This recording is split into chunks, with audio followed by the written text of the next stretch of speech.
guys, what's up everyone? Welcome back to the channel. This is Shivam Dwivedi and you are watching Prodex अड्डा। दोस्तों आज हमारी class number 52 लेकिन PGBP के class number 4 और आज हम करने के लिए जा रहे हैं अपने पास डेप्रिसिएशन के रिगार्डिंग कुछ इंपॉर्टेंट रेट्स करेंगे कि डेप्रिसिएशन के क्या क्या डिफरेंट रेट्स होते हैं जो इनकम टैक्स एक्ट ने डिफाइन किए हुए और साथ ही हम डेप्रिसिएशन के कंपटीशन के लिए जो फॉर्मेट यूज किया जाता है इनकम टैक्स के अंदर हम उस पर भी चर्चा करेंगे और कुछ करेंगे उसके बेस्ड न्यूमेरिकल क्वेश्चन। तो चलिए शुरू करते हैं दोस्तों। इससे पहले हम इस सेशन को शुरू करें मैं आप लोगों को बताना चाहूंगा कि प्लीज दोस्तों पिछली क्लास के रिवीजन करते रहना और मैं उम्मीद करके चलूंगा हर एक वीडियो लेक्चर सीरीज में कि आप इससे पहले वाला जो सेशन है वो कंप्लीटली देख चुके हैं और उसकी प्रॉपर रिवीजन करने के बाद ही आप इस वीडियो लेक्चर सीरीज के ऊपर आए। दोस्तों आप में से जितने भी लोग नए हैं जिन्होंने फर्स्ट टाइम इस वीडियो को क्लिक किया है दोस्तों एक रिक्वेस्ट करूंगा प्लीज इस चैप्टर के पीछे की वीडियोस देखकर आओ जिससे कि आपका बेस और कॉन्सेप्ट अच्छा बना रहे तो आने वाली वीडियोस आपको ज्यादा अच्छे से क्लियर होंगे। और जो रेगुलरली वॉच कर रहे हैं उनसे रिक्वेस्ट है कि वो प्लीज रिवीजन करते रहें और अगर नहीं करेंगे तो मैं करवाऊंगा, टेंशन नहीं लेना, ठीक है। तो चलिए सबसे पहले मैं आपको करवाऊंगा रिवीजन,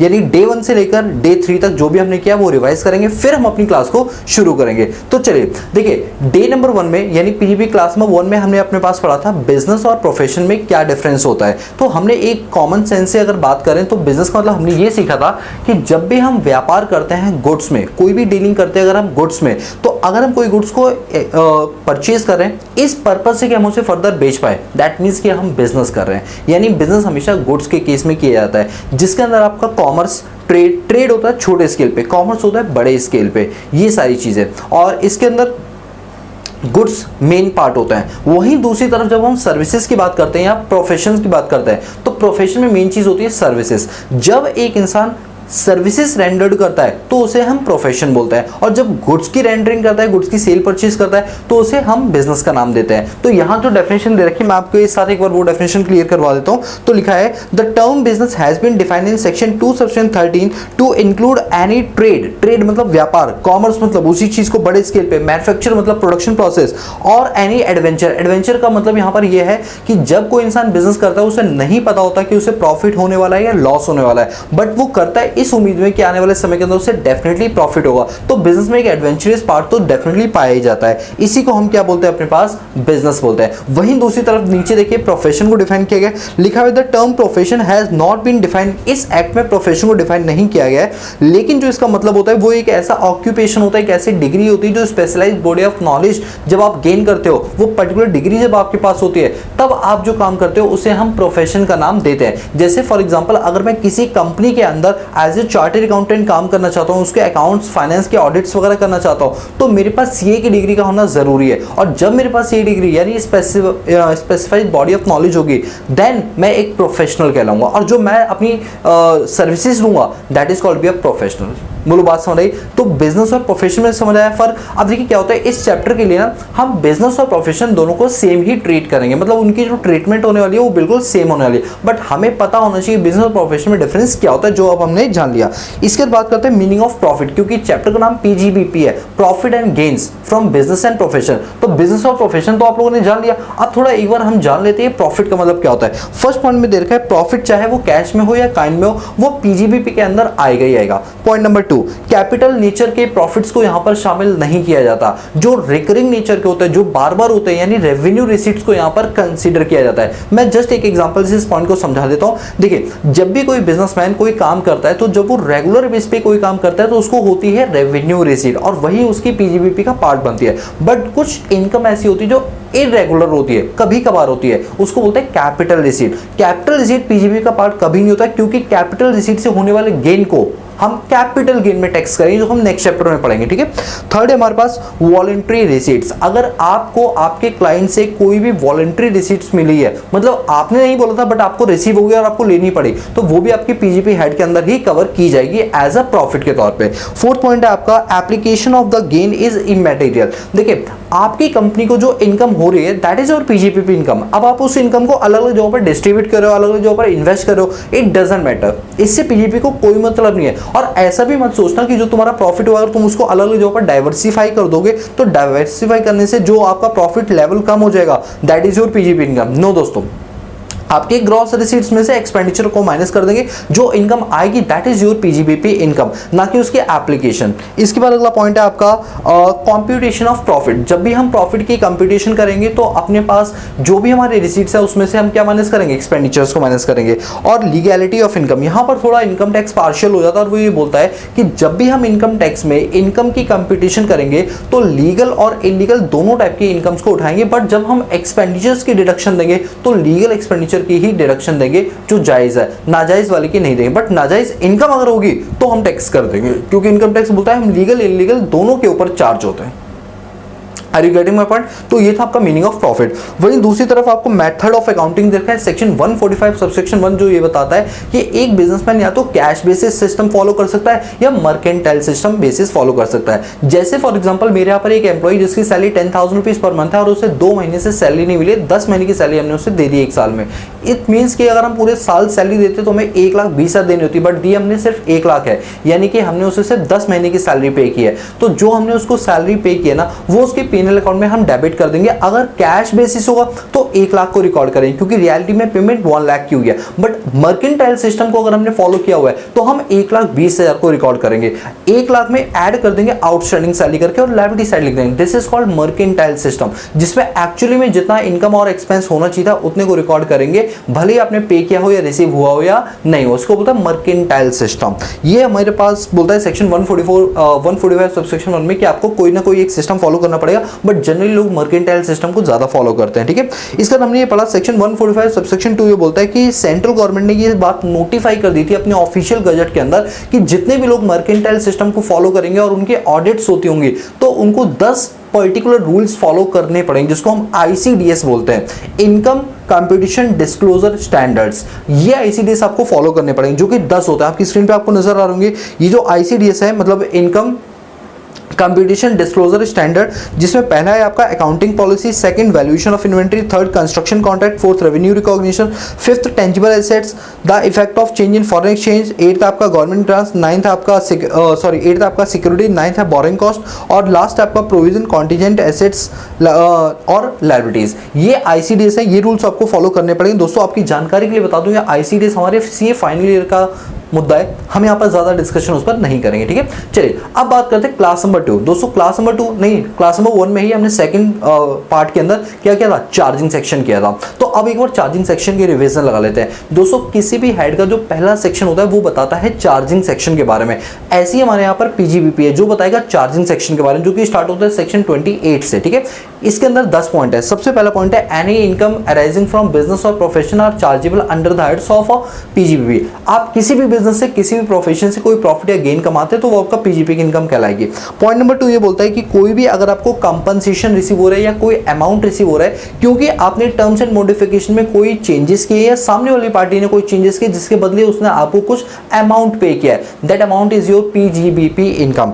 थर्ड पॉइंट है आपका कोई भी ऐसी इनकम जो आपके ट्रेड एसोसिएशन को हुई है वो आपकी PGBP की इनकम मानी जाएगी। जैसे बार काउंसिल ऑफ इंडिया अपने मेंबर से जो मेंबरशिप फीस लेती है, तो जो वो मेंबरशिप फीस कलेक्ट की जा रही है that is the PGBP income. हमारा institute of chartered accountant of India जितने भी मेंबर से पैसे चार्ज करता है उसकी मेंबरशिप के लिए, तो वो उसके लिए PGBP की इनकम मानी जाएगी, बिकॉज वो एक सिमिलर ट्रेड एसोसिएशन कहलाएगा। फोर्थ पॉइंट है आपका कोई भी इंसेंटिव जो एसएससी को रिसीव हुआ है एक्सपोर्ट करने से, किस किस टाइप के इंसेंटिव से रिसीव होंगे। पॉइंट नंबर 1 इसके अंदर देखा है profit on sale of import licence, कि आपके पास इंपोर्ट का लाइसेंस था, एक परमिट था कि आप इतनी चीजें इंपोर्ट कर सकते हो, आपने वो लाइसेंस किसी और को बेच दिया, तो जो आपने बेचा उससे जो आपको प्रॉफिट हुआ है that is your PGBP income. इसी का सेकंड पॉइंट है cash assistant against export under scheme of government of India. जब हम कभी एक्सपोर्ट करते हैं तो गवर्नमेंट एक्सपोर्टर को ना कई सारे इंसेंटिव देती है, क्योंकि एक्सपोर्ट करना किसी भी कंट्री के लिए बहुत अच्छा होता है। इससे आपका एम्प्लॉयमेंट बढ़ता है, इन्वेस्टमेंट्स बढ़ती है और सबसे मेन चीज फॉरेन एक्सचेंज रिजर्व बढ़ते हैं। तो गवर्नमेंट ऑफ इंडिया की साइड से एक्सपोर्टर को कई सारे इंसेंटिव्स दिए जाते हैं यदि वो एक्सपोर्ट करता है। पॉइंट नंबर 3 है ड्यूटी ड्रॉबैक, तो जो उसे इंसेंटिव मिले ना वो उसकी PGBP की इनकम बन जाएगी। एक कॉन्सेप्ट होता है है कि इंटरनेशनल लेवल पे अगर हमें कॉम्पिटिटिव प्राइस में डील करना है तो इसको तभी किया जा सकता है जब भारत में लगने वाले टैक्सेस को माफ किया जाए, जो सरकार कभी करने नहीं देगी माफ। अब सरकार क्या बोलती है कि एक एक्सपोर्टर को बोलती है, देखिए एक्सपोर्टर जब भी आप एक्सपोर्ट करोगे तो ऑब्वियस सी बात है कि आपने जो सामान इंडिया में खरीदा उस पर आपने जीएसटी वगैरह आपने पे किया होगा, तो जितना भी तुमने टैक्स पे किया ना पहले तुम दे देना, उसके बाद हमें लिस्ट बना के दे देना, हम वो सारा का सारा आपको ड्यूटी ड्रॉबैक के तौर पे वापस कर देंगे, जिससे आपके प्रोडक्ट की कॉस्टिंग कम आएगी और इंटरनेशनल लेवल में माल आपका एक सही प्राइस पर बिकेगा, तो आपकी डिमांड आपको एक्सपोर्ट ऑर्डर ज्यादा मिलेंगे। That is called B duty drawback. तो जितना तुमने टैक्स पे किया था उस टाइम वो एक्सपेंडिचर तुमने क्लेम किया, अब वो इनकम अगर सरकार की साइड से वापस ड्यूटी ड्रॉबैक के रूप में आ रही है तो it's your income under the head of PGBP. ठीक है, ये थे आपके 4 पॉइंट। इसके बाद 5th पॉइंट आता है हमारा value of benefit perquisite arising from business or profession.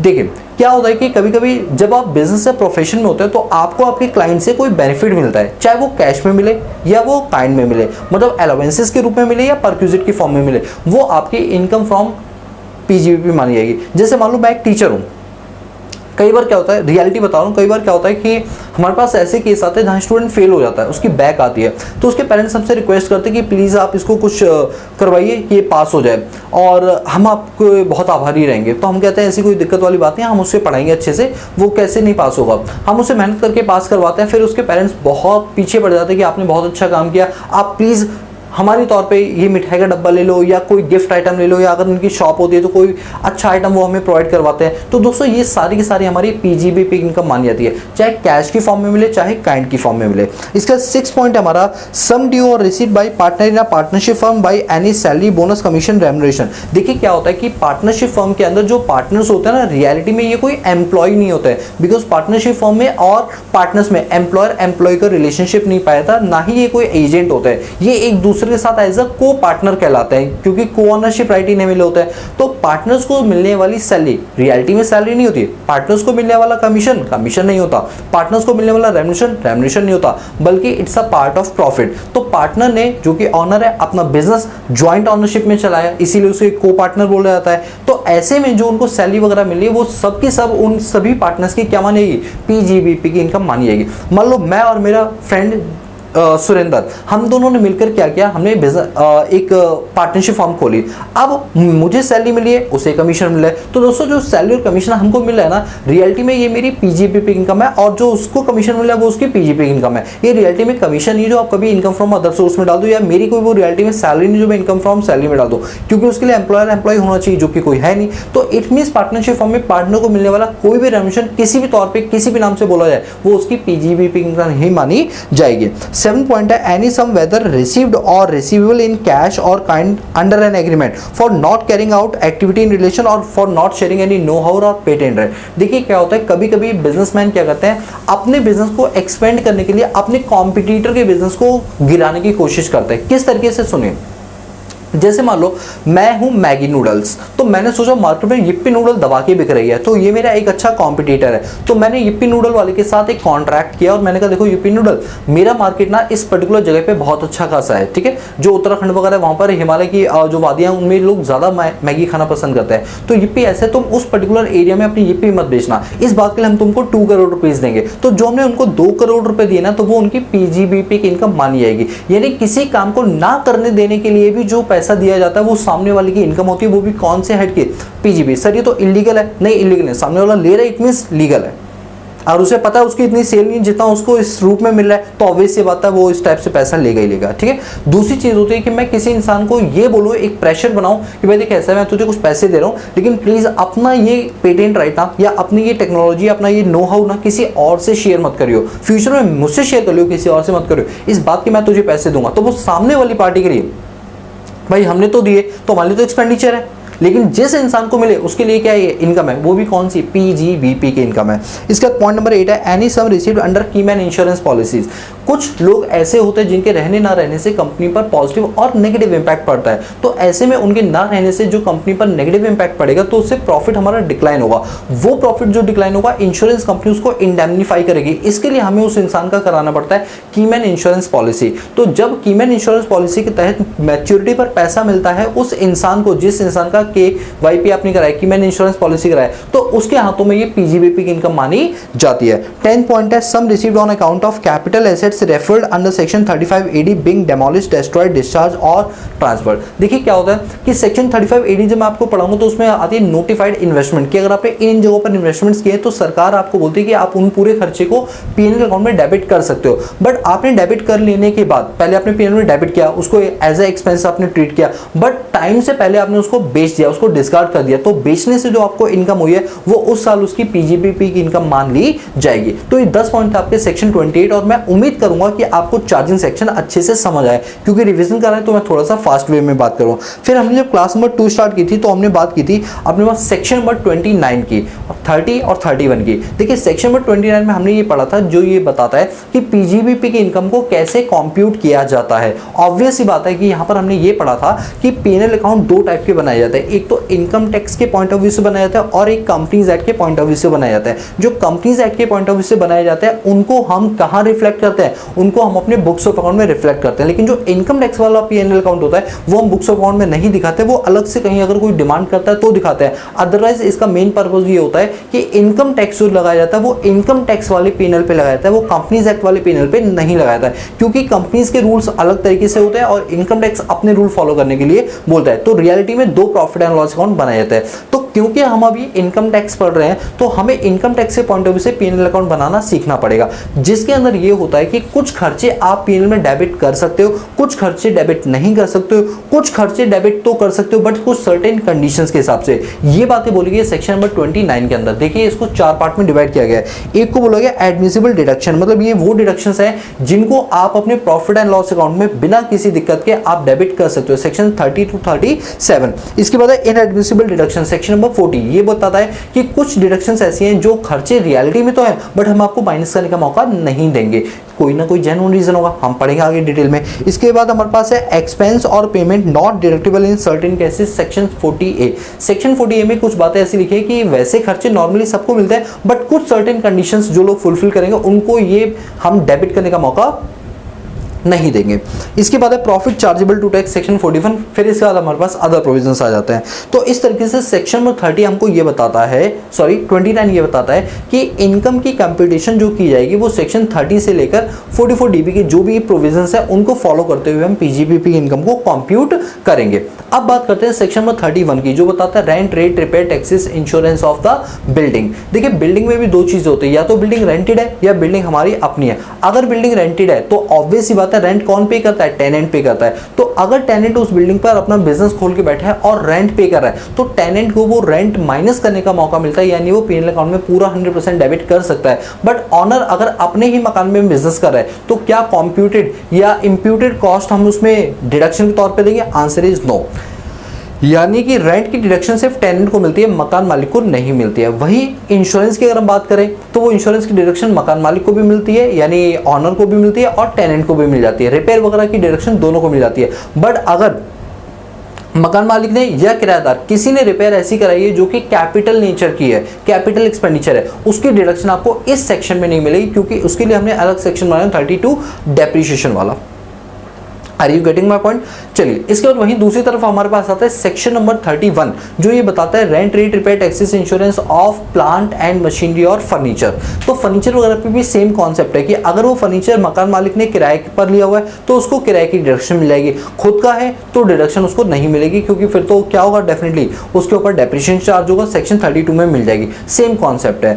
इसके बाद फिर हमने अपने पास पढ़ा था कुछ फॉलोइंग केसेस, जिसके अंदर हमने ये जाना था कि इनकम टैक्स बड़ा पार्शियल है। पार्शियल क्यों है? क्योंकि वो स्पेकुलेटिव ट्रांजैक्शंस को भी इनकम टैक्स में टैक्स कर देता है। तो हमारे ये बात जानना जरूरी है कि स्पेकुलेटिव बिजनेस क्या होता है। देखिए स्पेकुलेटिव बिजनेस का मतलब होता है एक ऐसी सट्टेबाजी जो कि हैपनिंग और नॉन हैपनिंग पर डिपेंड करती है। किसी काम के होने की संभावना से आप कुछ पैसा जीत जाओ, that is your speculative income. किसी काम के ना होने की संभावना से आप पैसे जीत जाओ, that is speculative business. Sir हम क्यों निकालें स्पेकुलेटिव बिजनेस? जब कहा टैक्स कर देंगे तो सारी इनकम कर दो ना टैक्स, सीधी बात है। क्यों आप स्पेकुलेटिव नॉन स्पेकुलेटिव में क्लासिफाई करो? इसलिए करेंगे क्योंकि जो आपका नॉर्मल बिजनेस का लॉस होता है वो नॉर्मल बिजनेस के प्रॉफिट के साथ सेट ऑफ हो जाता है, लेकिन स्पेक्युलेटिव का सेट ऑफ नॉर्मल बिजनेस से नहीं होता, स्पेक्युलेटिव लॉस स्पेक्युलेटिव इनकम से ही सेट ऑफ होती है। तो ये आइडेंटिफाई करना हमारे लिए बहुत जरूरी हो जाता है कि स्पेक्युलेटिव इनकम कौन सी है और नॉन स्पेक्युलेटिव इनकम कौन सी है। तो हमने पढ़ लिया स्पेक्युलेटिव इनकम एक स्पेशल इवेंट के लिए होती है जो कि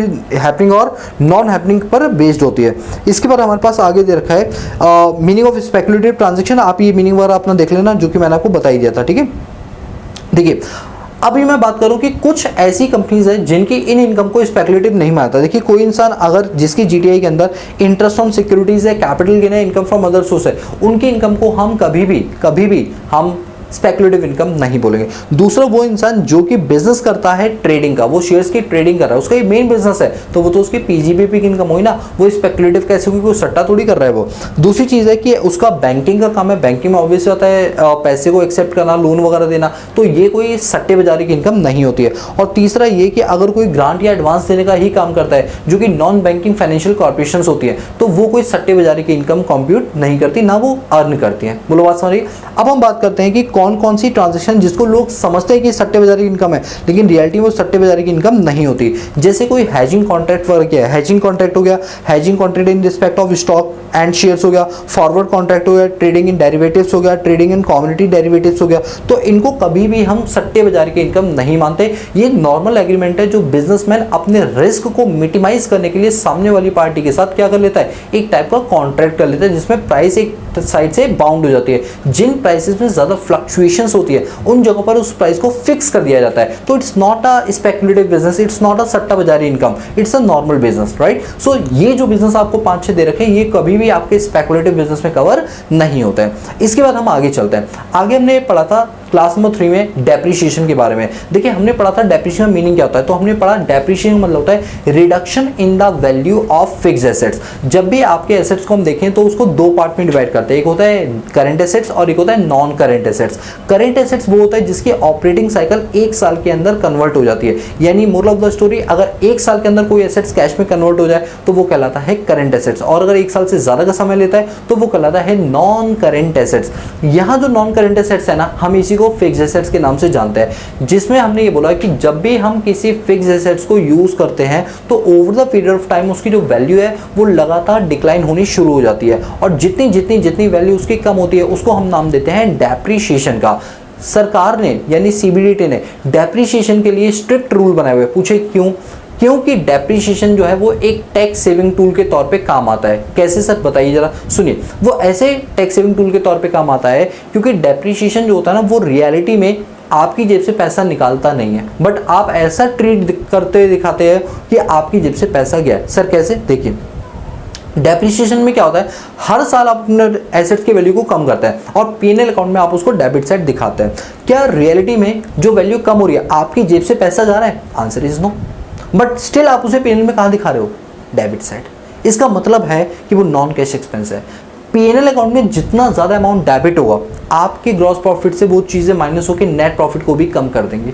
जिस कंपनी का ऑन पेपर नेट प्रॉफिट कम होगा उसको इनकम टैक्स भी कम देना पड़ेगा। सोच के देखो, एक ऐसा खर्चा लिख रहा हूँ जो रियलिटी में खर्चा है ही नहीं, जिसके बदले मेरी जेब से पैसा गया ही नहीं, तो क्या ये चीज़ आपकी टैक्स बेनिफिट वाली पार्ट है या नहीं है? Yes sir. तो depreciation is a non cash expense, इसीलिए हर इंसान, हर एसएससी डेप्रिसिएशन के पीछे भागा रहता है कि किसी तरीके से हम ज़्यादा से ज़्यादा क्लेम कर ले डेप्रिसिएशन। फिर हमने पढ़ा था डेप्रिसिएशन के यहाँ पर 2 मेथड होते हैं, एक होता है एसएलएम और एक होता है डब्ल्यूडीवी, स्ट्रेट लाइन मेथड और return down value method. Straight line value method के अंदर क्या होता है, जो डेप्रिसिएशन का अमाउंट है ना वो हर साल कॉन्स्टेंट आता है, यानी सेम आता है, क्योंकि डेप्रिसिएशन जो निकाला जाता है एसएलएम में वो ओरिजिनल कॉस्ट पे निकाला जाता है। वहीं दूसरी तरफ जो रिटर्न डाउन वैल्यू मेथड होता है ना उसमें डेप्रिसिएशन का अमाउंट रेट तो सेम रहता है, बट जो अमाउंट आता है वो लगातार कम होता हुआ आता है। क्यों कम होता है? क्योंकि return down value original cost पे डेप नहीं लगाती है, जो रिड्यूस्ड वैल्यू होती है, जो नई वैल्यू होती है उसके ऊपर डेप्रिसिएशन यहाँ पर चार्ज किया जाता है। इस वजह से रिटर्न डाउन वैल्यू का जो डेप है वो धीरे धीरे कम होता जाता है। देखिए अगर आप मुझसे पूछो कि कौन सा डेप चार्ज करने से आपको ज़्यादा फायदा होगा, तो मैं तो बोलूँगा एसएलएम, क्योंकि एसएलएम के अंदर आपका डेप्रिसिएशन का अमाउंट ज़्यादा आता है। अमाउंट जितना ज़्यादा आएगा, खर्चा जितना ज़्यादा उन पेपर आएगा जो रियलिटी में हुआ नहीं है, उतना ही तुम्हारा प्रॉफिट कम आएगा, टैक्स कम देना पड़ेगा। लेकिन सरकार ने कहा इससे तो उनका रेवेन्यू लॉस होगा, तो सरकार ने साफ क्लियर कर दिया कि जब भी आप डेप्रिसिएशन चार्ज करोगे तो रिटर्न डाउन वैल्यू मेथड पे करोगे। किस पे करोगे? रिटर्न डाउन वैल्यू मेथड पे डेप्रिसिएशन चार्ज करोगे, क्योंकि उससे असेसी को घाटा होता है बट सरकार को फायदा होता है, क्योंकि सरकार जानती है एसएलएम मेथड में वो ज़्यादा डेप चार्ज करेंगे तो उनके प्रॉफिट ज़्यादा तेज़ी से डिक्लाइन होंगे, जबकि डब्ल्यूडी में जो आपका जो अमाउंट है वो धीरे धीरे क्या होता है, कम होता है, तो आपका प्रॉफिट क्या होता रहेगा, बढ़ता रहेगा, ज़्यादा प्रॉफिट होगा, आप ज़्यादा टैक्स पे करोगे। तो सरकार कहती है इन जनरल सभी लोगों को रिटर्न डाउन वैल्यू मेथड ही फॉलो करना है, बट सिर्फ एक इसकी एक्सेप्शन है, that is power generation companies, power transmission companies और पावर डिस्ट्रीब्यूशन कंपनीज। इन लोगों के लिए सरकार ने छूट दी है कि अगर आप चाहो तो एसएलएम मेथड भी फॉलो कर सकते हो, और डब्ल्यूडी तो आपके लिए बिल्कुल है, यानी सिर्फ एक टाइप के एसएससी यानी power generation, power distribution, power transmission, इन लोगों को बोला गया कि आप एसएलएम मेथड फॉलो करना चाहो तो फॉलो कर सकते हो। बोलो क्लियर है? इतना पार्ट हमारा डेप्रिसिएशन का। इसके बाद फिर हमने डेप्रिसिएशन के रिगार्डिंग कुछ इंपॉर्टेंट रूल्स एंड रेगुलेशन पढ़े थे। वो रूल्स एंड रेगुलेशन क्या थे? पॉइंट नंबर 1 वो ये कहा गया था कि अगर कोई एसएससी ये बोले कि मैं डेप्रिसिएशन क्लेम नहीं करना चाहता तो भाई ऐसा नहीं होगा, डेप्रिसिएशन आपको क्लेम करना ही पड़ेगा, बिल्कुल मैंडेटरी है। ठीक है। पॉइंट नंबर 2 कि डेप्रिसिएशन में जो एसेट्स होता है ना उसकी कुछ कैटेगरीज बनाई गई है। ये ऐसा होता है कि जो कंपनीज एक्ट में जो आपको डेप्रिसिएशन के रेट दे रखे हैं वो टोटली डिफरेंट होता है। इनकम टैक्स अपना ही रेट बनाता है अपने अकॉर्डिंग। तो इनकम टैक्स ने इसको पार्ट ए पार्ट बी यानी दो पार्ट में डिवाइड किया हुआ है। पार्ट ए में डाला हुआ है टेंजिबल एसेट्स को, पार्ट बी में डाला हुआ है इनटेंजिबल एसेट्स को। टेंजिबल एसेट्स को इन्होंने फर्दर 4 पार्ट में डिवाइड किया हुआ है, 1, 2, 3 एंड 4। 1 में डाला हुआ है बिल्डिंग को, 2 में डाला हुआ है प्लांट एंड मशीनरी को, 2 में डाला हुआ है फर्नीचर को, 3 में डाला हुआ है प्लांट एंड मशीनरी को और 4th में डाला हुआ है शिप्स को। वहीं दूसरी तरफ पार्ट बी के अंदर डाला हुआ है इनटेंजिबल एसेट्स, जैसे आपके टेक्नोलॉजिकल नो हाउस हो गए जिसमें किसी टेक्निक के बारे में वो लोग जानते होते हैं या उसके कॉन्सेप्ट्स के बारे में जानते होते हैं। दूसरा होता है इसमें पेटेंट राइट, कॉपीराइट, लाइसेंस, ये सब क्या आपके इनटेंजिबल एसेट्स हैं, इसका रेट आपका अलग होगा। ठीक है। तो ये था पॉइंट नंबर 2। पॉइंट नंबर 3 देखिए डब्ल्यूडीवी मेथड को ही चार्ज करना पड़ेगा, आप एसएलएम मेथड चार्ज नहीं कर सकते हो। सिर्फ एसएलएम मेथड कौन चार्ज कर सकता है? जो भी पावर ट्रांसमिशन कंपनीज है, पावर जनरेशन कंपनीज है और पावर डिस्ट्रीब्यूशन कंपनीज है, उनके लिए है ऑप्शन कि वो एसएलएम मेथड चूज कर सकते हैं, अदरवाइज सबके लिए क्या है, रिटर्न डाउन वैल्यू मेथड ही है। इसका 4th पॉइंट ये कह रहा है कि एसएससी का ऑनर होना जरूरी है। अगर आपको डेप्रिसिएशन क्लेम करना है तो उस पर्टिकुलर एसेट्स के मालिक आप होने चाहिए। बट यहाँ पर एक छोटी सी एक्सेप्शन भी डाली गई, वो ये कि अगर ऑनरशिप टाइटल नहीं है बट कुछ केस में आप बेनिफिशियल ऑनर हो तो हम आपको भी मौका देंगे कि आप डेप्रिसिएशन चार्ज कर सकते हो। मैं इस पॉइंट को दोबारा से रिपीट करूंगा, इंपॉर्टेंट पॉइंट है इस वजह से। देखिए गवर्नमेंट सेज कि अगर आपको डेप्रिसिएशन चार्ज करना है तो उसके लिए रियल ऑनर का होना आपका बहुत ज़्यादा जरूरी है। But there are certain few cases where real owner is deemed as a beneficial owner या beneficial owner is deemed as a real owner. कुछ केस में बेनिफिशियल ऑनर को ही डीम्ड ऑनर माना जाता है, जैसे पॉइंट नंबर 1। पॉइंट नंबर 1 इसी में कहता है registered ownership is not mandatory. ऐसा जरूरी नहीं है कि आप उस चीज के रजिस्टर्ड ऑनर हो ऑन पेपर, आप उसका यूज कर रहे हो, ऑनरशिप टाइटल कुछ टाइम बाद मिलेगा ऑन पेपर, कोई बात नहीं, जिस दिन से आपने उसको यूज किया उस दिन से आप डेप्रिसिएशन क्लेम कर सकते हो as a beneficial owner. Point number 2 है आपका दैट इज हायर परचेज। देखिए हायर परचेज के केस में क्या होता है कि जब आप लास्ट इंस्टॉलमेंट पे करते हो तभी आप उसके रियल ऑनर माने जाते हो और तभी से आप डेप्ट क्लेम कर सकते हो। नो दोस्तों, रियल ऑनर आपको पहले ही दिन मान लिया जाएगा। हायर परचेज केस में जो हायर परचेजर होता है उसको डे 1 ही डेप्रिसिएशन क्लेम करने का मौका मिल जाता है। Point number 3 to claim depreciation on building ownership of land on which building is constructed is not necessary. देखिए क्या होता है कि मैंने इसमें एमसीडी का एग्जांपल दिया था कि हमने क्या किया, एक मॉल बनाना था तो एक लैंड ली हमने एमसीडी यानी म्युनिसिपल कॉर्पोरेशन वालों से, उन्होंने हमको लैंड लीज पर दे दी, तो वो हमारी लैंड नहीं है, 99 साल की लीज पर लिया, अब हमने उस पर बिल्डिंग खड़ी कर दी करोड़ों रुपए की, तो उस बिल्डिंग के ऊपर हम डेप्रिसिएशन चार्ज कर सकते हैं, भले जो लैंड है वो किसी और की है। यानी ऐसा पॉसिबल है कि लैंड किसी और की हो, बिल्डिंग हमारी हो, तो हम अपनी बिल्डिंग वाले पार्ट पर डेप चार्ज करें, लैंड पे ना करो। वैसे भी लैंड की कीमत कभी कम नहीं होती, लैंड की कीमत हमेशा बढ़ती है, लैंड पे कभी डेप्रिसिएशन लगता ही नहीं है, लगता है तो किस पर लगता है, बिल्डिंग पे लगता है। तो yes it might be possible कि लैंड के ऑनर आप नहीं हो बट बिल्डिंग के ऑनर आप हो और आप बिल्डिंग वाले पार्ट पर डेप्रिसिएशन चार्ज कर सकते हो बिकॉज आप बिल्डिंग वाले पार्ट के लिए डीम्ड ऑनर माने जाओगे।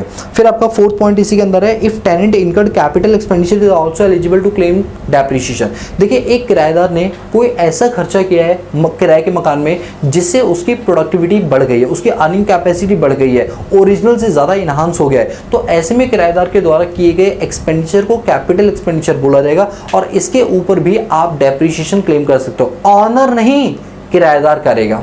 ऑनर नहीं करेगा, कौन करेगा? किराएदार, क्योंकि ये खर्चा किराएदार ने ही इनकर्ड किया है। तो उतने वाले पार्ट के लिए उसको क्या मिल जाएगा? डेप्रिसिएशन का मौका मिल जाएगा। इसके बाद फिफ्थ पॉइंट है assets must be used by SSC for the business. जिस चीज पर आप डेप्रिसिएशन क्लेम करना चाहते हो उस चीज का बिजनेस में यूज होना बहुत ज्यादा जरूरी है। पर्सनल यूज वाले को डेप्रिसिएशन में कवर नहीं किया गया। इसके बाद लिखा गया assets must be put to use at the time. देखिए डेप्रिसिएशन जो है ना अकाउंट्स में वो मिलता था आपका डेट ऑफ परचेज से, बट यहाँ पर आपको जो डेप्रिसिएशन मिलेगा वो from the date of put to use. Put to use का मतलब होता है कि आपने जिस दिन खरीदी वो नहीं, बल्कि जिस दिन से आपने उस एसेट्स को इस्तेमाल करना शुरू किया उस दिन से। सेकंड पॉइंट ये कहता है कि डेप्रिसिएशन का जो अमाउंट होता है ना वो प्रपोर्शनेट बेस पर नहीं होता। जैसे फॉर एग्जांपल मान लो साल के आपने पहले दिन मशीन ली, आप अकाउंट्स में पूरे साल का डेप लगाते हो। आपने मशीन मान लो सितंबर के मंथ में ली तो आप पूरे 6 महीने का डेप्रिसिएशन लगाते हो प्रपोर्शनेट बेस पे, बट यहाँ पर ऐसा नहीं होता। यहाँ पर ब्लॉक एसेट्स रहता है और डेप्रिसिएशन का रेट या तो आधा कर दिया जाता है या फुल कर दिया जाता है। जैसे साल में 365 दिन होते हैं, उसका आधा करो 182.5 होता है, 0.5 को इग्नोर करो, बचा 182 को राउंड ऑफ करो 180। अगर किसी एसेट्स का डेप्रिसिएशन का रेट हो जाएगा आधा, और अगर पुट टू यूज जो है वो 180 दिन से ज्यादा है तो डेप्रिसिएशन का रेट रहने वाला है फुल। यानी कि अकाउंट्स की तरह यहां पर हम मंथ की डेज की कैलकुलेशन नहीं करते, बल्कि रेट को ही आधा या पूरा कर देते हैं। यानी 180 डेज से अगर पुट टू यूज कम का है तो आपका रेट आधा कर दिया जाता है, अदरवाइज वो रेट पूरा फुल कर दिया जाता है। बोलो बात समझ आई? ये सर हमें समझ आ गई। तो ये था आपका पॉइंट। इसके बाद है आपका 6 पॉइंट कि जो स्टैंड बाई एसेट्स होते हैं, जैसे जो फायर एक्सटिंग्विशर्स वगैरह होते हैं, वो डेट ऑफ परचेज से ही डेप्रिसिएशन आप उनको क्लेम कर सकते हो। ऐसे नहीं कि जब आग लगे उसका पुट टू यूज होगा उस टाइम से डेप्रिसिएशन आप क्लेम करोगे, ऐसा नहीं होगा। 7 पॉइंट है कि जो एसेट्स है वो अगर पार्टली बिजनेस में और पार्टली नॉन बिजनेस में यूज हो रहा है, यानी पर्सनल यूज हो रहा है, तो जितना पार्ट बिजनेस में यूज हो रहा है उतने पार्ट तक का आप डेप्रिसिएशन क्लेम कर सकते हो। इसके बाद है अगर कोई लेटिंग आउट का एसेट्स है जो हायर बेस पर है तो उस पर आप डेप्रिसिएशन क्लेम कर सकते हो। फिर आपका पॉइंट नंबर 9 है कि डेप्रिसिएशन को क्लेम करने के लिए आपका ग्रुप ऑफ एसेट्स का होना जरूरी है, मतलब वो ब्लॉक में लगाए जाते हैं। अगर सेम नेचर के सेम रेट के अगर वो है तो उनको एक ग्रुप में डाला है, इंडिविजुअल बेस पर नहीं किया जाता। अकाउंट्स में क्या होता है, इंडिविजुअल बेस पर डेप्रिसिएशन चार्ज किया जाता है, इनकम टैक्स में ऐसा नहीं होता, ग्रुप के हिसाब से किया जाता है। तो जैसे बिल्डिंग का ग्रुप है, प्लांट एंड मशीनरी का ग्रुप है, प्लांट का अलग है, मशीनरी का अलग है, और इसमें क्या क्या आइटम एक्सक्लूड किया जाता है, जो आपके लाइफ स्टॉक्स वगैरह होते हैं, एनिमल वगैरह होते हैं, तो इनको क्या किया जाता है, इनको इन पर डेप्रिसिएशन चार्ज नहीं किया जाता है। यस, तो यहां तक हमने अभी तक क्या कर लिया बताइए, हमने अपने पास पूरी समरी कर ली, जितना पढ़ा था। अब इससे क्या होना है, एक अच्छी रिवीजन होगी, तो आज का कॉन्सेप्ट आपको ज़्यादा अच्छे से क्लियर होगा। बोलो क्लियर है? तो आज के कॉन्सेप्ट को हम शुरू करें, तो चलिए शुरू करते हैं। जैसा कि अभी हमने डिस्कस किया कि जो इनकम टैक्स में डेप्रिसिएशन होता है ना वो डिफरेंट तरीके से निकलता है, और अकाउंट्स में डेप्रिसिएशन डिफरेंट तरीके से निकलता है। तो देखो इसके मेथड्स भी अलग अलग होता है, निकालने का तरीका अलग होता है, क्योंकि अकाउंट्स में जब हम डेप निकालते थे ना तो उसमें हम इंडिविजुअल सिस्टम चलाते थे, एक एक मशीन का एक एक कैलकुलेशन किया करते थे। बट इनकम टैक्स में ऐसा नहीं होता। इनकम टैक्स में बाकायदा पूरे ब्लॉक बनाया जाता है और उस ब्लॉक के हिसाब से डेप्रिसिएशन चार्ज किया जाता है। इवन अकाउंट्स में जो डेप्रिसिएशन का रेट होता था ना वो कंपनीज एक्ट में डिफाइन होता था, बट इनकम टैक्स जो है वो कंपनीज एक्ट वाले रेट को कंसीडर नहीं करता। वो कहते हैं देखो कंपनीज एक्ट ने जो किया ना वो उनमें चलने दो, हम तो अपना ही रेट निकालेंगे। तो इनकम टैक्स में हम जब भी डेप्रिसिएशन चार्ज करेंगे तो अलग रेट से करेंगे, ठीक है। तो आज मैं आपको वही रेट की लिस्ट बता रहा हूँ। तो देखिए हमने इसको ना अलग अलग पार्ट्स में डिवाइड किया हुआ है। जैसे मैंने आपको पहले ही बताया था कि डेप्रिसिएशन की चार्ट को सेक्शन 32 में 2 पार्ट में डिवाइड किया, पार्ट ए और पार्ट बी। पार्ट ए के अंदर 4 ब्लॉक्स बनाए गए और पार्ट बी के अंदर एक ही ब्लॉक है, ठीक है। तो एक एक करके हम डिस्कस करते हैं। तो देखिए आप लोग यहाँ पर देखिए, यहाँ पर block number 1 part A that is tangible assets, और उसका ब्लॉक नंबर 1 क्या बताता है, बिल्डिंग के बारे में। बिल्डिंग तो आप जानते ही हैं, मैं लैंड एंड बिल्डिंग नहीं बोल रहा, मैं सिर्फ बिल्डिंग बोल रहा हूँ। बिल्डिंग मतलब लैंड के ऊपर जो आपने एक ढांचा स्ट्रक्चर बनाया हुआ है that is called be a building, हम उसकी बात कर रहे हैं। बिल्डिंग में ना ब्लॉक नंबर 1 बोला गया। ब्लॉक नंबर 1 है building which are used mainly for residential purpose except hotel and boarding houses. देखिए अगर कोई ऐसी बिल्डिंग है जिसमें कोई होटल नहीं हो रहा, ना कोई रहने स्टूडेंट वगैरह उसमें रहने के पर्पज से सारे बोर्डिंग हाउस टाइप के, ऐसा नहीं है, बल्कि वो एक रेजिडेंशियल बिल्डिंग है जिसमें मैं और आप रहते हैं। हमारे जो घर बने होते हैं ना वो जिन इलाकों में जिन बिल्डिंग जिन इंफ्रास्ट्रक्चर वे में बनाए जाते हैं उन्हें हम रेजिडेंशियल बिल्डिंग बोलते हैं। यदि आपकी कोई रेजिडेंशियल बिल्डिंग है जिस पर आप कोई बिजनेस कर रहे हो तो उस पर डेप्रिसिएशन का रेट होता है 5%। पता है बहुत से बच्चे इस बात को लेकर ऑफेंड हो जाता है। सर किस बात को लेकर? वो ऑफेंड इस बात को लेकर होता है, सर ये बताइए कोई भी बिजनेसमैन होगा वो कॉमर्शियल कॉम्प्लेक्स में काम करेगा ना, वो रेजिडेंशियल कॉम्प्लेक्स में क्यों अपना बिजनेस करेगा? तो ऐसा ज़रूरी नहीं, रेजिडेंशियल कॉम्प्लेक्स के अंदर भी लोग अपनी दुकानें खोलकर बैठ जाते हैं, तो क्या वो डेप्थ चार्ज नहीं करेंगे क्योंकि उनका कॉमर्शियल स्पेस नहीं है? वो ऑब्वियस ही बात है ना। चलो मैं आपको और एग्जांपल दूं, जैसे मान लो रिलायंस इंडस्ट्रीज लिमिटेड है, ठीक है। अब ये क्या कर रहा है, ये कहीं पर माइनिंग कर रहा है, माइनिंग एक्टिविटी कर रहा है, कहीं से खनिज पदार्थ वगैरह निकाल रहा है। तो इसको पता है कि खनिज पदार्थ वगैरह निकालने के लिए जिन लेबर्स की ज़रूरत है वो 24 आवर अवेलेबल होने चाहिए। अब लेबर लोग 20 किलोमीटर दूर उनका घर है, वो वहाँ से अप डाउन कर रहे हैं। तो रिलायंस ने क्या किया, रिलायंस ने पास में ही बने जो क्वार्टर्स थे, उन क्वार्टर्स में अब रिलायंस ने क्या किया, वो क्वार्टर बनवाए, घर बनवाए जिसमें वो उन एम्प्लॉयज़ को रखेगा जिन एम्प्लॉयज़ की वहाँ ड्यूटी लगी हुई है। वो अपना परिवार लेकर वहाँ पर रह सकते हैं उतने समय तक के लिए जब तक वो प्रोजेक्ट चल रहा है। अब मुझे एक बात बताओ, रिलायंस ने वो जो रेजिडेंशियल बिल्डिंग बनाई, क्या वो कॉमर्शियल है? नहीं, वो तो एक रेजिडेंशियल बिल्डिंग है जिससे उसके बिजनेस में उसे हेल्प मिल रही है, क्योंकि एम्प्लॉय जो है वो वहाँ पर रहेगा। जब मन चाहेंगे हम एम्प्लॉय को बोलेंगे कि जाओ साइट पे पहुँच जाओ, साइट पास में ही है। तो हमने उनको क्या बना के दिया, रेजिडेंशियल कॉम्प्लेक्स बना के दिए। तो इट मीन्स कि उस कॉम्प्लेक्स पर जो डेप लगेगा दैट इज 5%। कितना लगेगा? 5% लगेगा। आई होप आपको बात क्लियर हो गई, ठीक है। ब्लॉक नंबर टू है building which are not mainly for residential purpose, यानी कि अब ये बात कर रहा है कॉमर्शियल पर्पस की, कि जो रेजिडेंशियल पर्पस में काम नहीं आ रही है and not covered in block number 1 and 3। जो 1 और 3 में कवर नहीं हो रहे वो 2 में कवर हो रहे हैं, यानी यहाँ पर बात हो रही है कॉमर्शियल कॉम्प्लेक्स की। तो अगर कोई कॉमर्शियल बिल्डिंग है तो उसके ऊपर जो डेप्रिसिएशन का रेट होने वाला है दैट इज 10%। कितना परसेंट? 10%। सर उसमें 5 इसमें 10 क्यों? देखो मुझे ऐसा लगता है कि रेजिडेंशियल बिल्डिंग जब इंसान खुद कहीं पर रहता है ना तो गंद वगैरह थोड़ा कम फैलाता है, वो वियर एंड टियर कम करता है। बट जिन जगहों पर ऑफिस होता है वहाँ पर लोग जूते चप्पल पहन कर रहे हैं, टाइल ज़्यादा घिस जाते हैं, जल्दी घिस जाते हैं, पे वाइट वॉश ज़्यादा जल्दी करानी पड़ती है। तो मुझे लगता है वहाँ पर जो वियर एंड टियर है वो ज़्यादा होता है कॉमर्शियल कॉम्प्लेक्स में। इस वजह से रेजिडेंशियल के कंपैरिजन में कॉमर्शियल कॉम्प्लेक्स का रेट डबल कर दिया गया, 5 का 10 कर दिया गया, ठीक है। इसके बाद हमारे पास आता है ब्लॉक नंबर 3। ब्लॉक नंबर 3 क्या बोलता है, building acquire on or after 1 September 2002 for installing machine and plant forming part of water supply project or water treatment system at which is put to use the purpose of business providing infrastructure facility. इस वाली building पर लगता है 40% का depreciation. चलो मैं आपको इसका एग्जांपल देकर समझाता हूं, सुनिए प्लीज। क्या आप में से कुछ लोग अपार्टमेंट्स में रहते हैं? अगर नहीं भी रहते तो टेंशन मत लो, आप कभी ना कभी अपार्टमेंट्स में तो गए होगे, अपने फ्रेंड के, अपने रिलेटिव में या कहीं भी ऐसे जरूर गए होगे। आपने कभी ऑब्जर्व किया कि अपार्टमेंट के अंदर ना एक जनरेटर रूम होता है। जनरेटर रूम में बड़ी बड़ी मशीन्स रखी जाती हैं और पावर कट होने पर वो पूरे के पूरे अपार्टमेंट्स के अंदर 1 से 2 घंटे की पावर सप्लाई का बैकअप देती है, जिसको हम जनरेटर बोलते हैं या इन्वर्टर के नाम से बोलते हैं, ठीक है। ये सुविधा सोसाइटी वालों ने अपने अपने रेजिडेंशियल बंदों को दे रखी है। अब मुझे एक बात बताओ, जो जनरेटर रूम है तो क्या वो खुले में बना होगा? नहीं सर, बाकायदा उसका एक बड़ा बड़ा कमरा होगा जिसके अंदर जनरेटर रखे होंगे, एग्जॉस्ट फैन लगे होंगे जिससे वो गर्मी निकल रही होगी, इस टाइप का स्ट्रक्चर होगा। तो क्या हमने उस जनरेटर रूम के लिए बाकायदा एक अलग से रूम, एक अलग से एरिया एलोकेट नहीं कर दिया और एक टेम्परेरी टाइप की एक बिल्डिंग सी बना दी है, जो हमें पता है कि हो सकता है कुछ टाइम बाद इसको शिफ्ट करना पड़े कहीं और या तोड़ना पड़ जाए। इसीलिए इसके ऊपर जो डेप्रिसिएशन का रेट है that is 40%।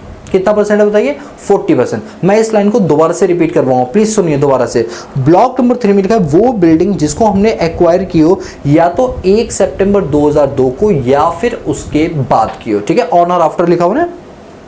For installation of machinery plant forming part of water supply project or water treatment system. कई बार आपने देखा होगा अपार्टमेंट्स में एक बहुत बड़ा सा कंक्रीट की वॉल्स वगैरह बनाई जाती है। अरे वो छोड़ो यार, तुमने वो देखिए वाटर टैंक जो काफ़ी ऊपर होती है। पंचायत वाली सीरीज देखी होगी आप लोगों ने, मुझे पता है तुम लोग पंचायत बिना देखे मानोगे भी नहीं। तो पंचायत वाली सीरीज में याद है वो पंचायत जो है, तो उस वाली सीरीज के अंदर वो वाटर टैंक है ना, जिसके ऊपर यूं गोल गोल करके चढ़ के आते हैं। आपके मोहल्ले के पास भी होगा वाटर टैंक, तो वो किससे बना हुआ है? कंक्रीट वगैरह से। तो वो ना बिल्डिंग होती है, पता है आप लोगों को, और वो टेम्परेरी बिल्डिंग होती है। उस पर जो डेप्थ चार्ज होता है वो 40% से होता है। तो जब भी तुम उसको देखना क्या बोलना, अरे वाह ब्लॉक नंबर 3 40%, मतलब तुम्हें याद आएगा ना एकदम से, ठीक है। चलिए, आई होप आपको ये पॉइंट क्लियर हो गया हो। इसका ब्लॉक नंबर 4 है purely temporary erection such as wooden structure at the rate 40%। अच्छा सुनिए, आप लोगों ने खोखा देखा है कभी? सर क्या खोखा क्या होता है? पनवाड़ी वाला। यस सर, वो तो देखा है, वो तो डेली देखते हैं। क्यों देखते हैं भाई डेली? सर बस देखते हैं, आप राज की बात है। आगे बताइए। सुनिए, पनवाड़ी का जो खोखा होता है कभी नोटिस करना जरा, वो खोखा ना किसका होता है बना हुआ पता है? लकड़ियों का बना होता है, लकड़ियों का बना होता है वो खोखा। आप जब चाहो तो लकड़ी के खोखे को तोड़ ताड़ सकते हो ना, करते नहीं हो, बता रहा हूँ। यानी वो एक तरह का परमानेंट स्ट्रक्चर तो नहीं है। पेड़ के नीचे खोखा लगा दिया, ये तो टेम्परेरी स्ट्रक्चर है, कभी भी इरेक्ट किया जा सकता है, कभी भी तोड़ा जा सकता है। इसीलिए उसके ऊपर डेप्रिसिएशन का रेट जो होता है वो 40% है, क्योंकि उसका वेयर एंड टियर थोड़ा ज़्यादा होता है। और सुनिए, देखिए कभी कभार आपने देखा होगा कि मेट्रो के प्रोजेक्ट्स चल रहे होते हैं, तो उनके अंदर जो लेबर लोग होते हैं ना वो काफ़ी दूर से आते हैं, तो कुछ समय के लिए टीन वगैरह से शेड करके एक टेम्परेरी स्ट्रक्चर बना दिया जाता है, जिसमें उसकी फैमिली भी रह रही होती है और एम्प्लॉय भी रह रहा होता है। तो वो क्या एक टेम्परेरी स्ट्रक्चर है, उसके ऊपर जो डेप्रिसिएशन का रेट लगेगा दैट इज 40%, दैट इज 40%। अब एक बार दोबारा देखिए, ब्लॉक नंबर 1 में क्या बोला गया था, जितने भी रेजिडेंशियल कॉम्प्लेक्स है उनके ऊपर जो डेप्रिसिएशन का रेट है दैट इज 5%। कॉमर्शियल कॉम्प्लेक्स है जिनमें बिजनेस वगैरह आप कर रहे हो, वो सब क्या आपके 10% है।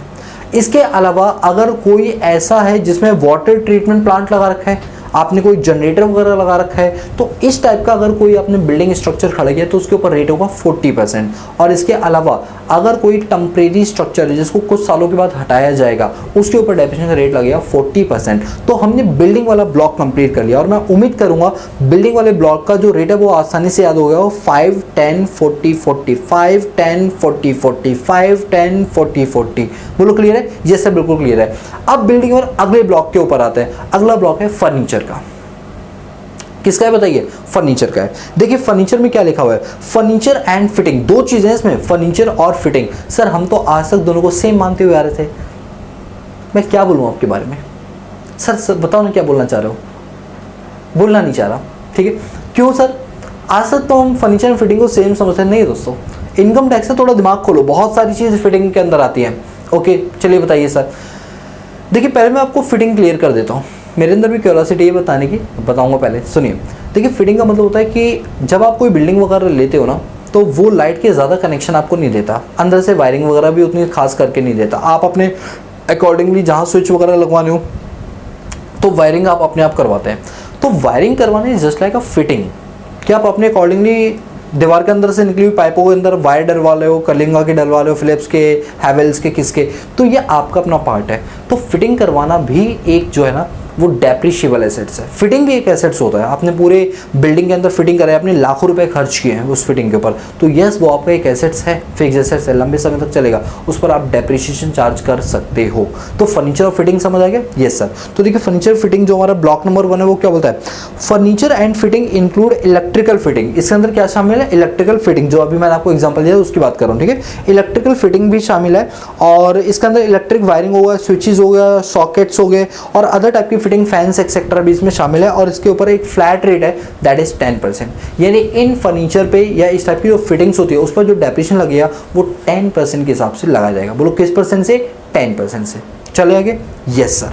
देखिए इसके बाद आपको ब्लॉक 3 दे रखा है that is plant and machine. दोस्तों ये जो प्लांट एंड मशीन वाला ब्लॉक है ना, ये बहुत लंबा चौड़ा ब्लॉक है, काफी ज्यादा लंबा चौड़ा ब्लॉक है। हर वो चीज जो बाकियों में कवर नहीं वो सब प्लांट एंड मशीनरी में आ जाएगी। चलो 1 बाय 1 डिस्कस करेंगे और थोड़ा डिटेल में करेंगे, ठीक है। इसमें सबसे पहले देखा है block number 1। Sir plant and machinery में टोटल ब्लॉक कितने हैं? दोस्तों 18 ब्लॉक्स हैं। 18 ब्लॉक्स हैं, एक लंबा चौड़ा सेशन जाने वाला है इसके ऊपर, ठीक है। 18 ब्लॉक्स। तो ब्लॉक नंबर 1 जो है वो ये बताता है मोटर कार, क्या बता रहा है? Motor car other than those used in business of running them hiring acquired during the period 23/8/2019 to 31/3/2020 and put to use on or before 31/3/2020, उसके ऊपर डेप्रिसिएशन का रेट है 30%। समझ रही बात?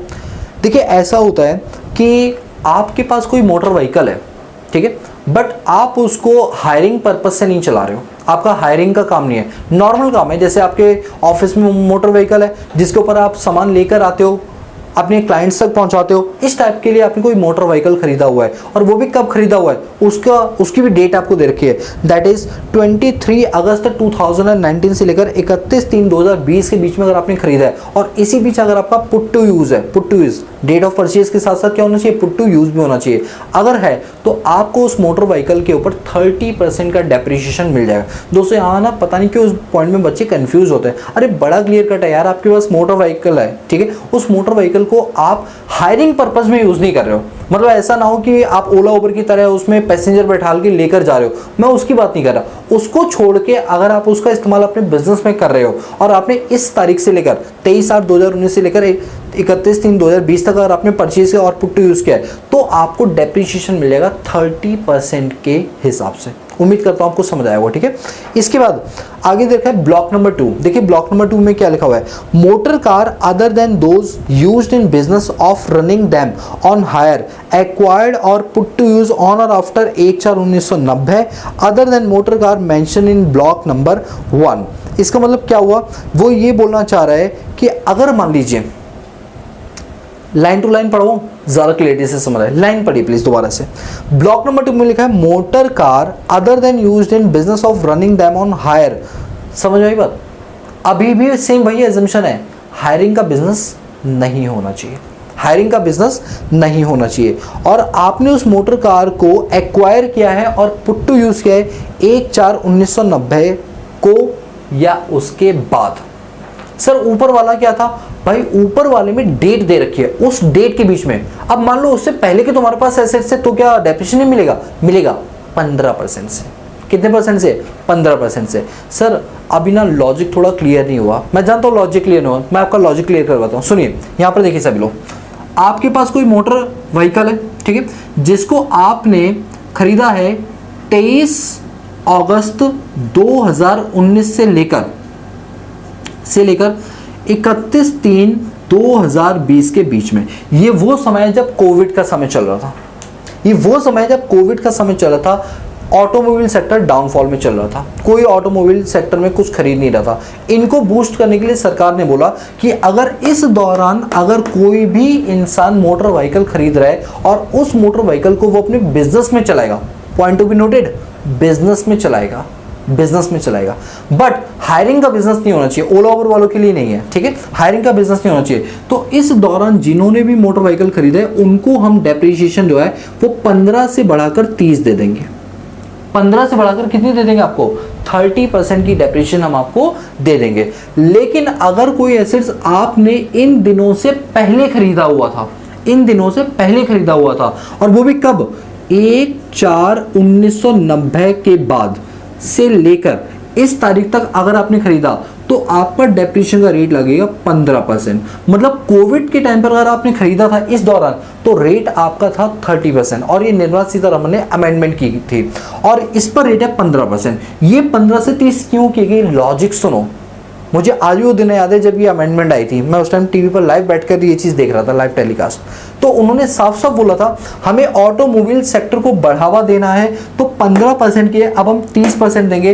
तो जितने भी बिजनेसमैन हैं वो अपना टैक्स सेव करना चाहते हैं तो इस दौरान ज़्यादा से ज़्यादा व्हीकल खरीदो, क्योंकि लॉकडाउन में डिमांड्स नहीं है, तो आप खरीदोगे तो उनकी डिमांड बढ़ेगी और हम आपको इसके लिए क्या दे देंगे, एडिशनल डेप्रिसिएशन। 15 की जगह कितना दे देंगे, 30%। यानी दोनों मोटर व्हीकल का नेचर सेम है, याद रहे, ये दोनों के दोनों केस में जो मोटर व्हीकल है ना वो हायरिंग वाले नहीं होने चाहिए, बाकी सब आप करो।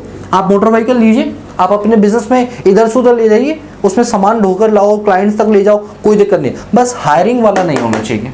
तो रेट है 15 और 30, कोविड के समय 30, कोविड का समय नहीं लो तो 15। आई होप आपको पॉइंट क्लियर हो गया हो, ठीक है। चलिए आगे। तो ये था आपका ब्लॉक नंबर 1, ये था आपका ब्लॉक नंबर 2, ठीक है। चलो अब आगे देखो, आगे आपको देखा है block number 3, that is motor bus. ये लीजिए, motor bus, motor lorry, motor taxi used in business of running them on hire. लो भाई, हायर वाला पॉइंट आ गया। अभी तक आपके मन में चला होगा ना सर, अगर मान लो हायर पर्पस के लिए तो क्या करें, तो बहुत देर से आपके दिमाग में चला था। देखो अब बताता हूँ, अब जब मैं ये बताऊंगा तो तुम इसके पीछे भागोगे। मुझे पता है जो चीज़ बताने वाला होता है ना आप उसको नहीं सोचते हो, जो चीज़ नहीं बताने वाला उसके पीछे भागो, सर वो वाला बता दो ना, वो वाला बता दो ना। सुनिए प्लीज ध्यान से, अगर आपके पास कोई मोटर बस है, कोई मोटर लॉरी है या कोई मोटर टैक्सी है जिसको आप अपने हायरिंग के बिजनेस में यूज़ कर रहे हो, हायरिंग समझ दो, पैसेंजर को लाने और ले जाने में आप यूज़ कर रहे हो, और आपने उसको एक्वायर किया है इस दौरान ध्यान देना, मैं एक सिंपल भाषा में एक सिंपल सा चार्ट बना दूं, मुझे लगता है वो आपको ज़्यादा अच्छे से समझ आएगा। आओ आप लोगों के लिए एक सिंपल सा चार्ट बनाता हूँ और मैं उम्मीद करूँगा वो उससे आपको समझ आ जाएगा। और जानते हो ये मोटर व्हीकल वाला कॉन्सेप्ट ना बच्चों को जल्दी क्लियर ही नहीं होता, सर आप तो हर चीज़ में यही बोल देते हो। अरे भाई जब मैं ऑफलाइन पढ़ाता हूँ तो मुझे पता है ना बच्चों में कहाँ कहाँ दिक्कत आती है। सर ये ऐसे थोड़ी, तो एक आधा बैच अगर कर दे तो आप उसे जनरल टर्न, भैया एक आधा बैच नहीं, सब बैचों को बता रहा हूँ, ठीक है। आओ सुनो मेरी बात। मोटर व्हीकल को लेकर ना मैं आज कन्फ्यूजन पूरी दूर कर दूँगा, कहीं कोई दिक्कत रहने ही नहीं दूंगा। या तो मोटर व्हीकल आपका चलेगा हायरिंग पर्पज पे या नॉन हायरिंग पर्पज पे, है ना। अभी जो हमारा ब्लॉक नंबर 1 है वो इससे रिलेटेड है, ब्लॉक नंबर 1 नॉन हायरिंग, और ब्लॉक नंबर 2 किससे रिलेटेड है, हायरिंग से रिलेटेड है, ब्लॉक नंबर 2, ठीक है। ये दो ब्लॉक है ना इसके अंदर। तो ये देखिए जो ब्लॉक नंबर 1 है नॉन हायरिंग पर्पज, इसके अंदर दो चीजें बोलेगी। अगर आपने नॉर्मली कोई भी कार वार खरीदी है, ठीक है, मोटर व्हीकल, तो उसके ऊपर हम आपको डेप्रिसिएशन देंगे 15% से। कितने से? 15 से। बट यदि आपने मोटर व्हीकल जो है वो आपने खरीदी है 23 अगस्त 2019 से लेकर 31 मार्च 2020 के बीच में, तो आपका रेट हम 15 से बढ़ा के कर देंगे 30%। बस सो सिंपल भैया, सो सिंपल, ठीक है। अब बात करते हैं यहाँ पर रेट क्या था वो देखिए। यहाँ पर बोला गया कि अगर आप हायरिंग का बिजनेस करते हैं तो ऑब्वियस बात है जब आप कार को हायर वायर करोगे तो वियर एंड टियर ज्यादा होगा। यहाँ डेप्रिसिएशन रेट थोड़ा ज्यादा रखा गया, कितना? 15% ज्यादा रखा गया। अगर आपने हायरिंग पर्पस वाला मोटर व्हीकल अगर 23/8/2019 से लेकर 31/3/2020 के बीच में खरीदा है तो आपका डेप्रिसिएशन रेट जो 30 यहां पर था ना उसमें 15 और जोड़ लो, 45% कर देंगे। सर ऐसा क्यों कि 30 से सीधा 45 हो गया? क्योंकि यहाँ पर वियर एंड टियर थोड़ा ज़्यादा होता है। जब हायरिंग का काम होता है ना, वियर एंड टियर ज़्यादा होता है, तो ऑब्वियसली पता है डेप का रेट भी हमें ज़्यादा रखना पड़ेगा, ठीक है। तो जो 30 है उसमें 15 जोड़ दो, और नॉर्मल केस के अंदर जैसे यहाँ 15 था इसमें 15 और जोड़ दो, कितना हो जाएगा? 30, ठीक है। तो हायरिंग के अंदर दो रेट कौन से हो गए? 30 हो गया और 45 हो गया। नॉन हायरिंग में 15 हो गया और 30 हो गया, ठीक है। अब यही चीज मैं आपको रीड करवाऊं, उनको प्रॉपर समझ आएगा। रीड करो जरा, देखो उसमें लिखा हुआ है ब्लॉक नंबर 1 पे दोबारा से आ जाओ। Motor car other than used business of running them on hire acquiring during the period, इस तारीख से लेकर इस तारीख तक लिया है तो डेप का रेट है 30%, और इसके अलावा अगर आपने उससे पहले का भी लिया हुआ है तो डेप का रेट है 15%। ब्लॉक नंबर 3 पर आओ, लिखा हुआ है motor buses, motor lorries, motor taxi used in business or running on hire purpose के लिए चला रहे हैं, और एक्वायर किया है हमने उसे 23/8/2019 से लेकर 31/3/2020 के बीच में, तो पुट टू यूज जो है मतलब इस बीच में है, तो आपका रेट क्या रहेगा? 45%। इसके अलावा ब्लॉक नंबर 4 में लिखा हुआ है motor bus, motor lorry, motor taxi used in business running other than mention in 3 वाले को छोड़ दो, तो आपका डेप्रिसिएशन रेट क्या रहने वाला है? 30। मैं उम्मीद करता हूं इस वाले पॉइंट से आपके जो कॉन्सेप्ट्स हैं वो और ज्यादा क्लियर हो गए होंगे। कर सकता हूं उम्मीद? यस सर कर सकते हो। चलिए आगे, ब्लॉक नंबर 5, कोई मोल्ड है यूज हो रहा है रबर और प्लास्टिक में। दोस्तों मैं इसको रब कर रहा हूं, ठीक है। अच्छा सुनिए, जो ब्लॉक नंबर 5 है ना वो मोल्ड्स की बात कर रहे हैं। दोस्तों आप मोल्ड जानते हो क्या होता है? सर नहीं जानते, बता दो क्या होता है। देखिए मोल्ड का मतलब आप ऐसे समझिए कि आपके घरों में होली के टाइम गुजिया बनती है।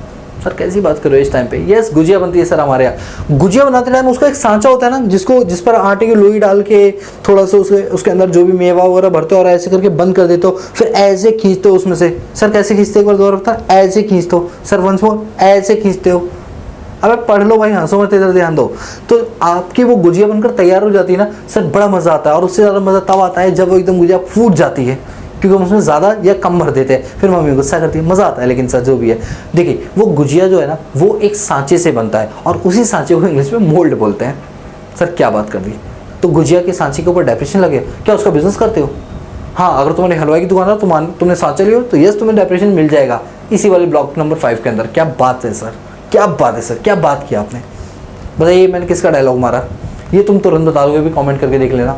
चलो इधर आओ, पढ़ाई करो। देखिए अगर बड़ी बड़ी प्लांट्स एंड मशीनरीज होती है वो मोल्डिंग मशीन बनाती है, जिसके अंदर कोई प्लेट रखोगे वो एकदम पतीला बन जाएगा। वो इस तरीके से मशीन के अंदर शेप होती है कि वो ग्लास बन जाता है। इस टाइप की जो मोल्डिंग मशीन्स होती हैं इनके ऊपर आपका जो डेप्रिसिएशन का रेट होता है वो होता है 30%। कितना होता है? 30% होता है। इसके बाद एरोप्लेन और एरो इंजन्स वगैरह जो होते हैं इस पर रेट होता है 40%।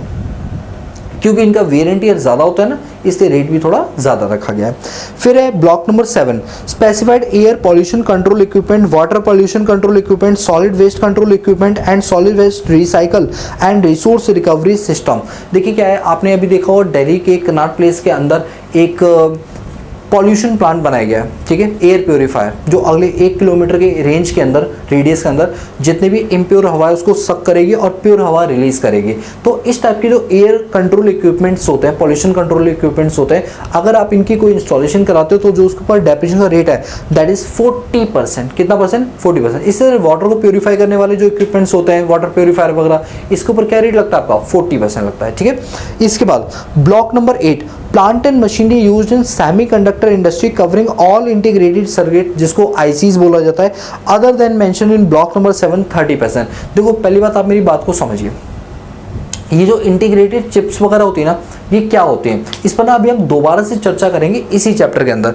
देखिए चिप इतनी इंपॉर्टेंट चीज़ है, मुझे इस बारे में ना सच बताऊँ अंदाज़ा नहीं था, थोड़ा बहुत था, बट इतना ज़्यादा मैसिव स्केल में इसका यूज़ होता है मुझे बिल्कुल नहीं पता था। मुझे लॉकडाउन के समय पता चला। आज मैं आपको भी बताता हूँ वो चीज़। मुझे लॉकडाउन के समय पता चला कि भाई साहब कार मैन्युफैक्चरिंग कंपनी कार ही नहीं बना पा रही। हाँ सर, लॉकडाउन में तो वैसे भी नहीं बना पा रहे थे। अरे उस रीज़न से नहीं भाई, चाइना की वजह से। हाँ सर, चाइना तो वॉन ने तबाही मचा दी थी। अरे भाई उस रीज़न से नहीं, क्योंकि चाइना जो है वो अलग अलग कंट्रियों को सेमीकंडक्टर चिप्स ही नहीं एक्सपोर्ट कर रहा था, मना कर दिया था। भारत के साथ भी हुआ। भारत की पूरी कार रेडी रखी है, उसमें चिप्स लगनी रहेगी, एक छोटी सी चिप लगनी रहेगी, जिस वजह से वो कार चल भी नहीं पा रही है। सर कैसी बात कर रहे हो, एक छोटी सी चिप से कार नहीं चलेगी? यस दोस्तों, कार के अंदर छोटे छोटे हजारों सेंसर्स लगे होते हैं। तुमने सीट बेल्ट नहीं लगाई, एकदम टोन टोन टोन टोन बजने लगता है। This is because of semiconductor. तुम्हारा पेट्रोल फ्यूल कितना चल रहा है, कितना खत्म होने वाला है, फ्यूल बचा नहीं बचा, ये इंडिकेटर कौन देता है? एक छोटी माइक्रो चिप देती है, जिसको सेमीकंडक्टर चिप से बोलता है। आप चाबी को ऐसे करते हो, कार अपने आप स्टार्ट होती है, ये क्या है? सेमीकंडक्टर चिप है, जिसको कमांड मिलती है कि गाड़ी की चाबी लग गई है, अब इसको इंजन को स्टार्ट करो, स्पार्क दो। तो ऐसी गाड़ी में कई सारे सेंसर्स होते हैं जो जिनमें सेमीकंडक्टर चिप्स का यूज होता है, जो कि कौन बनाता है? चाइना। चाइना टेक्नोलॉजी में बहुत ज़्यादा आगे है और हम उस पर डिपेंड हैं।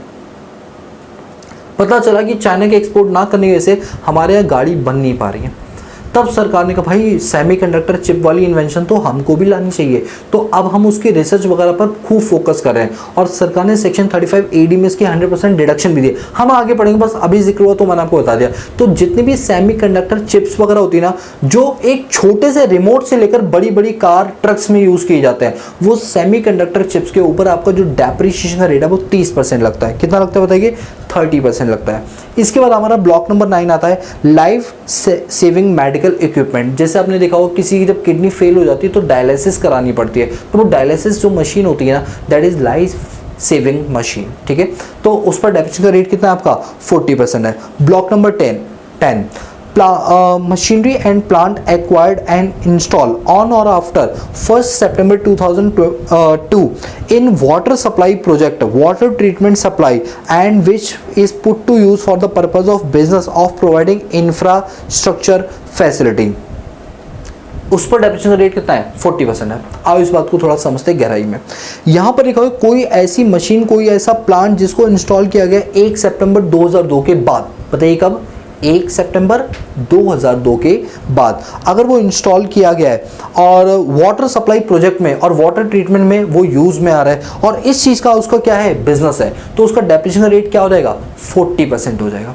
जनरली क्या होता है ना, जो बड़े बड़े मकान वगैरह होता है ना, जब कॉन्ट्रैक्टर उनको बनाते हैं तो वो वाटर प्योरीफायर उसमें लगाते हैं। जैसे मैंने अभी अपार्टमेंट का एग्जाम्पल लिया था ना, तो अपार्टमेंट वाले क्या करते हैं, जो अपार्टमेंट का गंदा पानी होता है ना, उसको उसी जगह पर रिसाइकल कर दिया था और अपार्टमेंट वालों को वही रिसाइकल पानी उनको वापस दिया जाता है। तो ऐसे में जो अपार्टमेंट वालों के ने जो वो पूरा बनवाया है, स्ट्रक्चर बनवाया है, वाटर ट्रीटमेंट प्लांट बनवाया है, उसके ऊपर क्या लगेगा? आपका डेप्रिसिएशन लगेगा। वो भी किस रेट से लगेगा?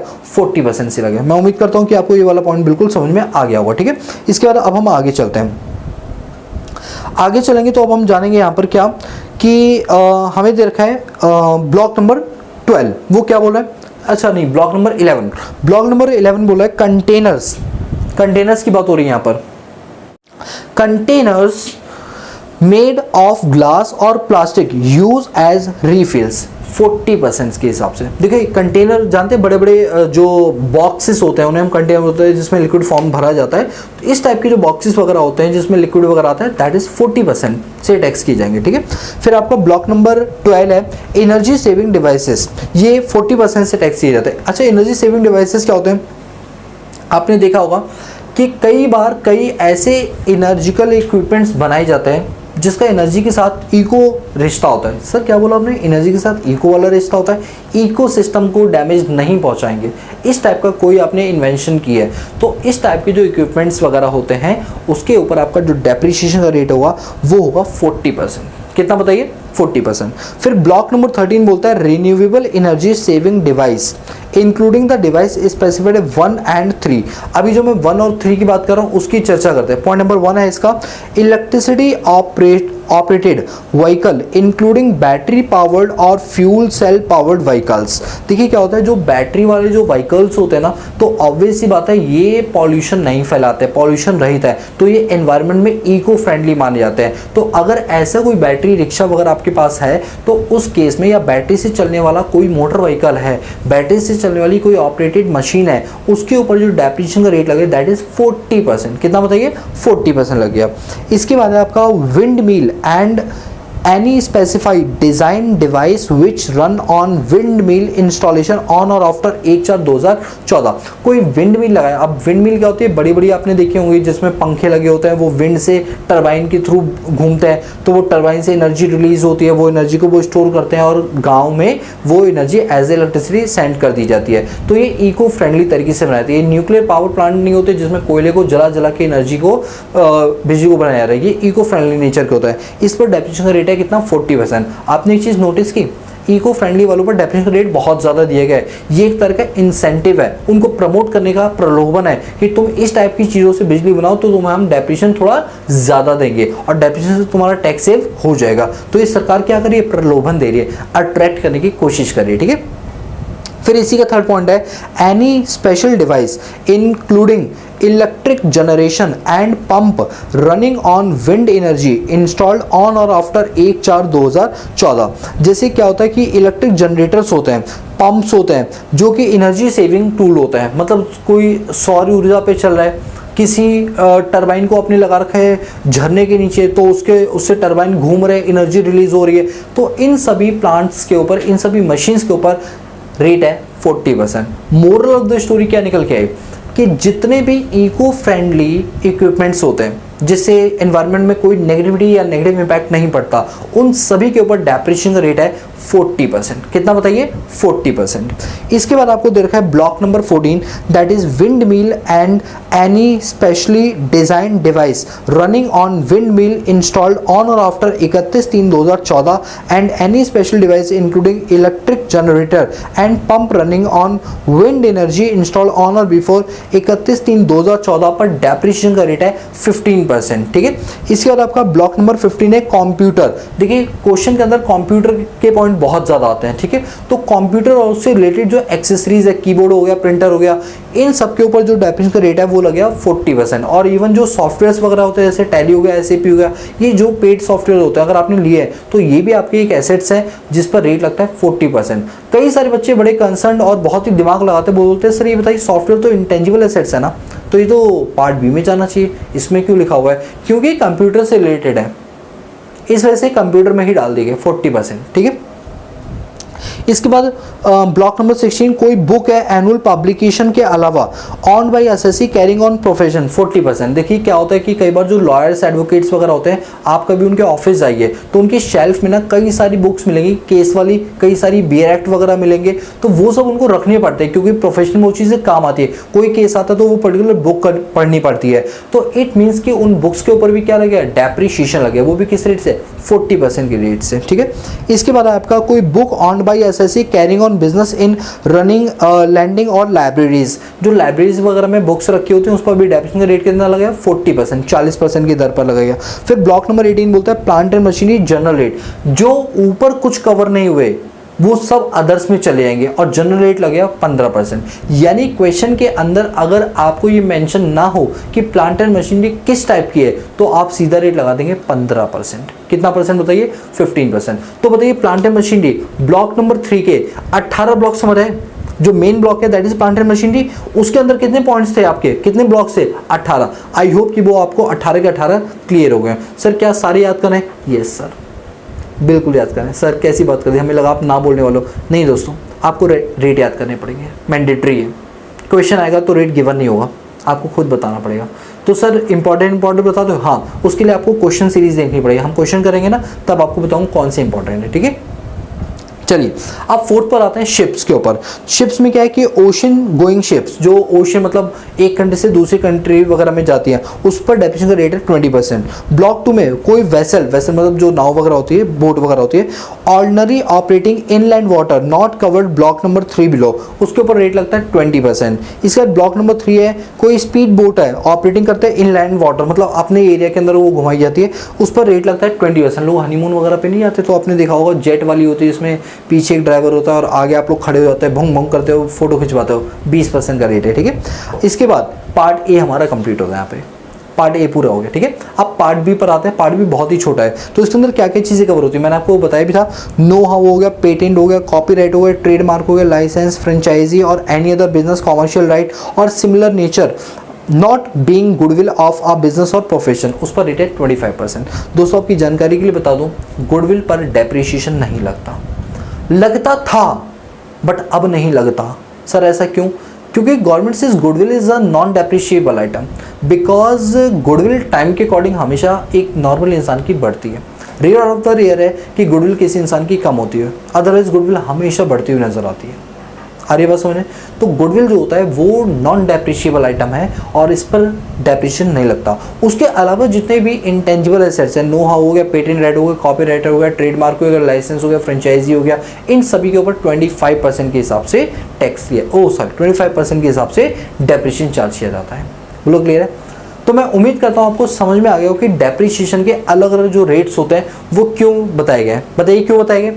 क्योंकि हम अकाउंट्स में डिफरेंट रेट लगाते हैं और इनकम टैक्स में डिफरेंट रेट लगाते हैं। अकाउंट्स वाले रेट अगर हम फॉलो करने लगे तो प्रॉफिट कम बनेगा, आपका टैक्स भी कम बनेगा, बल्कि इन वाले रेट से थोड़ा प्रॉफिट आपका ज़्यादा बनेगा, सरकार को मुनाफा ज़्यादा होगा। तो हम जब भी इनकम टैक्स निकालेंगे तो हम P&L अकाउंट बनाते वक्त इनकम टैक्स के रेट को ही फॉलो करके प्रॉफिट निकालेंगे और उसी प्रॉफिट पर हमें टैक्स देना पड़ेगा।